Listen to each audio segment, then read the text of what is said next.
Hi friends, welcome to our channel.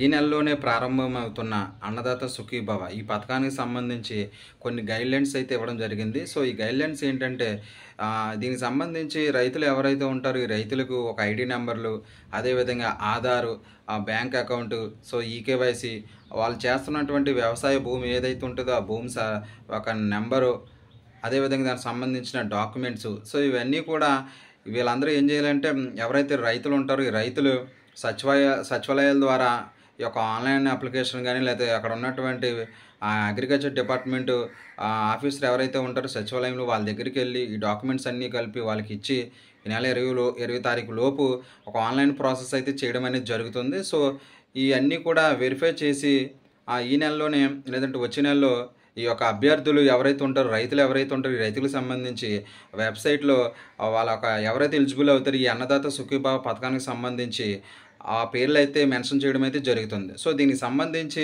Annadata Sukhibhava సంబంధించి central government ఎటువంటి guidelines అయితే ఇచ్చింది, సో రాష్ట్ర ప్రభుత్వం ఈ అన్నదాత సుఖీభావ పథకానికి సంబంధించి ఎంత అమౌంట్ రిలీజ్ చేస్తుందో, సో దీనికి సంబంధించి ఇంకా ఏమైనా డౌట్స్ ఉన్నా సరే అవన్నీ కూడా నేను వీడియోలో ఎక్స్ప్లెనేషన్ అయితే చేస్తాను. సో మన ఛానల్ ఎవరన్నా సబ్స్క్రైబ్ చేయకపోతే ఇప్పుడే ఖచ్చితంగా మీరైతే సబ్స్క్రైబ్ అయితే చేయండి.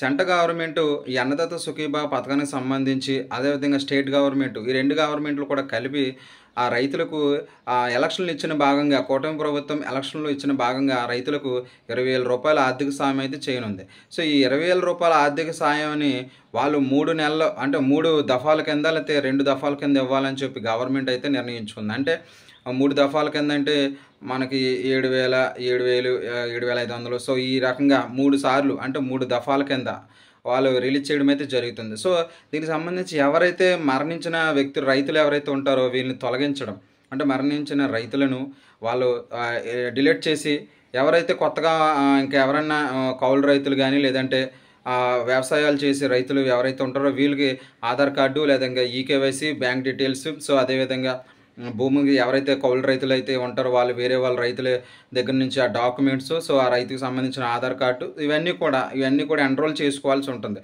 సచివాలయంలో గ్రామ వార్డు సచివాలయంలో అగ్రికల్చర్ డిపార్ట్మెంటు అగ్రికల్చర్కి సంబంధించిన సచివాలయం స్టాఫ్ ఉంటారు కదా, అతని దగ్గరికి వెళ్ళి ఈ డీటెయిల్స్ అయితే ఇచ్చి వాళ్ళైతే ఆన్లైన్ అప్లికేషన్ అయితే చేయవలసి ఉంటుంది. సో 20వ తారీఖు వరకు ఆన్లైన్ అప్లికేషన్ అయితే ఖచ్చితంగా చేసుకోవాల్సి ఉంటుంది. ఈ ఆన్లైన్ అప్లికేషన్ సచివాలయంలో చేసుకున్న తర్వాత మనకు సంబంధించి లిస్ట్ అయితే రావడం అనేది జరుగుతుంది. సో ఇవన్నీ కూడా పర్ఫెక్ట్గా ఉన్నాయి లేవా, నిజంగా వ్యవసాయం చేస్తున్నారు ఆ డాక్యుమెంట్స్ ఇవన్నీ పరిశీలించి వాళ్ళకైతే ఎలిజిబిలిటీ చేయడం అనేది జరుగుతుంది. సో ఎలిజిబిలిటీ అయిన లిస్ట్ కూడా మనకి వెబ్సైట్లో అయితే రావడం అయితే జరుగుతుంది. సో సచివాలయం వైజ్ సో వెబ్సైట్లో అయితే ఎవరికైతే ఈ అన్నదాత సుఖీభావ పథకానికి ఉందో సో వీళ్ళకి సంబంధించి ఒక లిస్ట్ అయితే రావడం అయితే జరుగుతుంది. ఈ పథకానికి సంబంధించి గైడ్లైన్స్లో వ్యవసాయేతర భూములు ఏవైతే ఉంటాయో వ్యవసాయేతర భూములను ఆ రైతులు వేరే ప్రయోజనాల కోసం ఉపయోగించడం అయితే జరుగుతుంది. అంటే ఉదాహరణ మనకు చేపల చెరువులు, రొయ్యల చెరువులు, లేదంటే ఏదన్నా ఒక ఉన్నట్టు భూమిని మనం ఏదైనా ఫ్యాక్టరీస్ కానీ ఏదైనా అంటే సపోజ్ ఒక అట్ల ఫ్యాక్టరీకి కానీ లేదంటే ఏదైనా ఇండస్ట్రియల్ పర్పస్ ఆ భూమిని కనుక మీరు ఇస్తే అది వ్యవసాయం ఈ యొక్క అప్లికేషన్ అనేది చేయడానికి అయితే అర్హత అయితే ఉండదు. సో అదేవిధంగా 10,000 పెన్షన్ తీసుకునే రైతులు ఎవరైతే ఉంటారో అంటే 10,000 పెన్షన్ సంబంధించి వ్యవసాయానికి ఆర్థికంగా ఒక ఉన్నతంగా ఉన్న రైతులు, సో ఆర్థికంగా బలపడి 10,000 రూపాయల పెన్షన్ తీసుకున్న వాళ్ళు ఉంటారు. సో వాళ్ళు ఎవరైతే ఉంటారో వాళ్ళు కూడా ఈ పథకానికి అర్హత అనేది ఉండదు.